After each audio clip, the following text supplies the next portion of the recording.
I hated working there. I think that most people can say that night shifts suck. Being a college student doesn't help either. I missed most of the good parts of my freshman year because of my job, leading me to develop a case of FOMO. My shift at the warehouse started at midnight, and I got off around 8 a.m. to go immediately to classes, then back to my dorm to crash, waking up just before work. Now, it wasn't every day, but I worked there a lot, which means I didn't make a ton of connections with people at college. It didn't bug me too much, but I also wanted to have a good college experience, so it always stayed in the back of my mind. Now, I know the obvious question of why I didn't quit and get a job somewhere else with more flexible hours. Well, it paid too much, as simple as that. Any other place is less than half of what I got paid at the warehouse. My job consisted of inventory, basically. They were a freelancing warehouse company, kind of for renting, primarily advertising towards businesses. Now, I didn't just have to take inventory and leave, I was also a general, hands-on-deck man too, for whatever needed to get done. Consistently, I would come home with back pain and aches. It was a month ago when I quit. I never want to go back. Working at a warehouse, there were some characters that I would be associated with. Most were just middle-aged men with a wife and kids back home, but there was one person who stood out among the rest. I don't remember his name, or I guess I didn't care to. He started working a couple days before I quit, and I think the first day my coworkers got the same feeling I did. For one, his appearance. He looked malnourished, really tall and lengthy, 6'4" or 5 I'd have to say.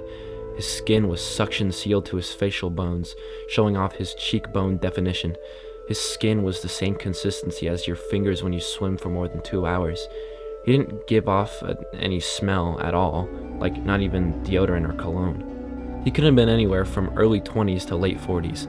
The first time I was talking to him, he gave me the impression that he was very socially disabled. I wouldn't say awkward, I would just say he lacked social awareness and social cues. He was a new loading guy, but everyone there kind of did the same thing. Before each night, we had a briefing on what needs to get done and who's working with whom on what. The previously mentioned lengthy guy was tagged with me on cleaning out an old section of a bankrupt laundromat. The warehouse was massive and it had several different sections. The building could usually hold up to 20 business storage slots at a time, each one varying in size. This one was a smaller one, located approximately a 5-minute walk from our break room, a pretty long way from everybody else. I didn't care that I was with the new guy. This had been his third day. We reached the room with a big garage door, a truck backed into it, where we had to load the rest of the forgotten business. Cardboard and wooden boxes lined up with images, prints of laundromats, carpets, computers, and desks on the outside, each box varying in size, unorganized. I brought my headphones with me, but I think the coworker had other plans. He reminds me of an annoying guy on a plane talking when you're trying to sleep. So, how long have you been working here for? It caught me off guard. I didn't expect him to make small talk, but even more, his voice caught me off guard. Not so much his voice, but the way he said sentences.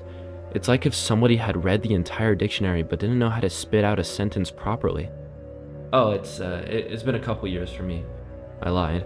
I'm not sure why, maybe because I wanted to seem more intimidating. He didn't respond, followed by a very awkward silence you find at a reunion. It continued for a minute, as we separately picked up small items then placed them onto the truck and prepared the bigger items to go in the back. I couldn't help but notice the sound of his creaking bones, like an old door hinge in dire need of WD-40. I kept catching him looking at me. He wouldn't stare, and when I noticed in the corner of my eye, I looked over and he looked away. I didn't mind it, he is new after all. I thought he was just looking at me for what to do. So, where do you live? In town. I'm trying to give the least information possible to this guy for my own safety. No, like, where do you live? The tone of his voice still creeping me out. I don't know, west of town? I phrased my answer like a question, wondering if it's enough to make him happy. This is when I truly started to see the social disability. I was a little creeped, but more just annoyed than anything. There was another moment of silence as I continued minding my own portion of the work. Do you know people? Weird question. Sure. I think he got the message from my dry response and my seeming inability to look over at him. I don't care if I was being an asshole, I just didn't want to make small talk. After a long, painfully quiet couple of hours, we got finished. I had a slight feeling of sympathy for the guy. I didn't do anything about it, I just kept it in my mind. I always loved it, walking outside and seeing the sun rise, complemented by the cool air taking over my lungs quickly. Quickly, I noticed that parked directly next to my 1991 Honda Civic, effectively named Shitbox, was a truck, not much nicer than mine. I didn't recognize the car, but I assumed it was the new guy's because no one else parks next to me. I looked into the driver's seat of the black early 90s Highlander to see him sitting there. He wasn't fumbling with his keys or checking his phone. No, he was writing down in a notebook placed on his dashboard. He looked up and looked like he got caught in with his pants down. I saw him throw the notebook onto the passenger seat, and the roaring sound of the car came to life, headlights effectively blinding me. He reversed out of the spot and drove off, going much faster than anyone should in a gravel parking lot. Immediately, I became suspicious. Sure, none of my business what he was writing down, but why would he bolted when he saw me? I got in my car, I went home, and I went to bed. It was 4 p.m., my normal waking time. My roommate, who I don't see much, wanted to get some food, so we went to Denny's. We were sitting in a booth overlooking the parking lot through the window. As my roommate and I were having a competition of whose ex is the biggest prick, a familiar car pulls up into the Denny's parking lot. I don't really believe in coincidences, so I immediately knew who it was. The same black Toyota Highlander from earlier this morning. My coworker. I didn't point it out and continued our conversation. Dude, remember when she tried to steal my dog? My coworker spat. Oh shit, yeah. My mind was in two places at once, reminiscing about the situation months prior, as well as watching the car outside, wondering what he was doing. The car pulled into the parking spot right next to mine, and I seemed to make a facial expression because my roommate picked up on it. What? Is something wrong? He also turned to the window. That car. I pointed. That's my new coworker. Oh, sick. No, that's not sick. He's weird. I think he wrote down my license plate earlier. That was my only explanation to myself of why he would be here now. The black one? Yeah, it's the black one. He must have seen us looking or pointing, because as quickly as he did this morning, he did it again, skirting out of the parking lot, making a scene. Dude, what the fuck was that? My roommate was as confused as I was. Whatever, I'll deal with it later. While trying to act cool, I was freaking out on the inside. Was he following me? Was he planning to do something to my car if he didn't see us watching me? Safe to say, I didn't want to go to work tonight, contemplating calling in sick.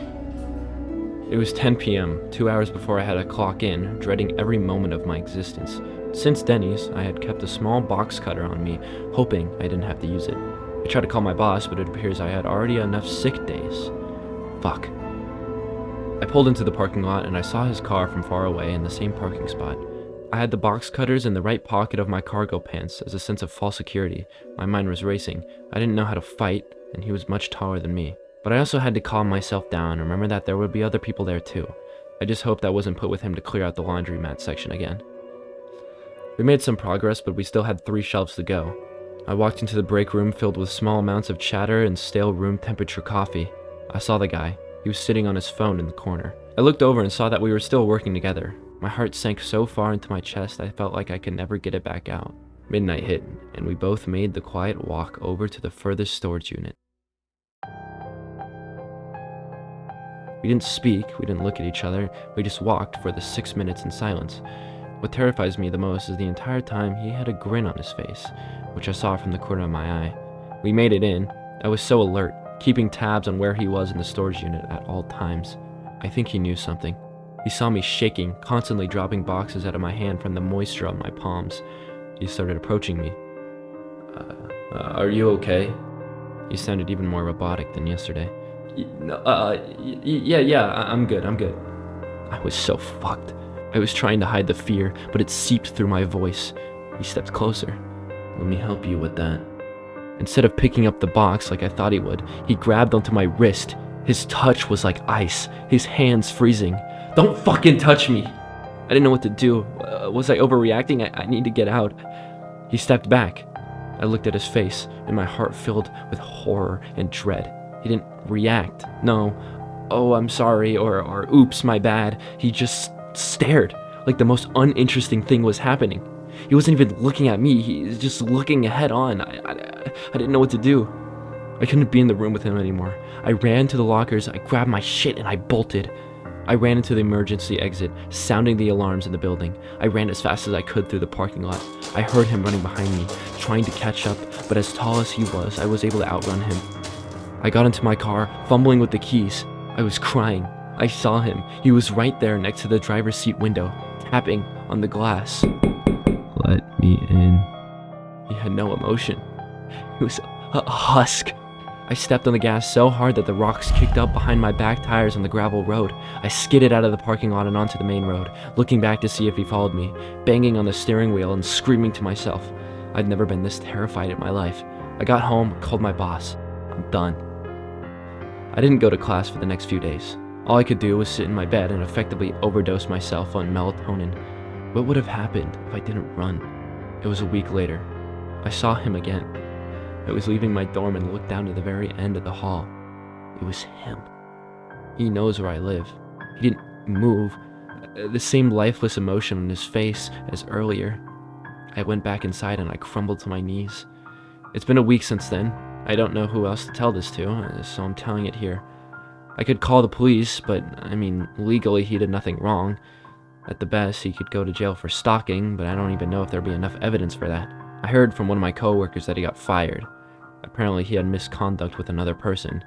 I guess it wasn't harassment because it appeared to be an accident, but he got fired nonetheless. They saw on the cameras that he had harassed another coworker. I've been going to class this last week, always keeping some sort of weapon to protect myself. I hope I never see that black Highlander again.